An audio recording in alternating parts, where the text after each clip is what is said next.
So last time on this channel, we talked about dormant grass and why it's brown. Now we're going to talk a little bit about how to protect it through the winter time. So you can be pretty aggressive with the warm season turf through the summertime because that's when it's generating carbohydrates. The sun is at its hottest.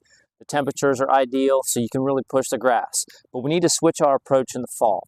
So what we're looking for in the fall is to really create a blanket, for lack of a better word.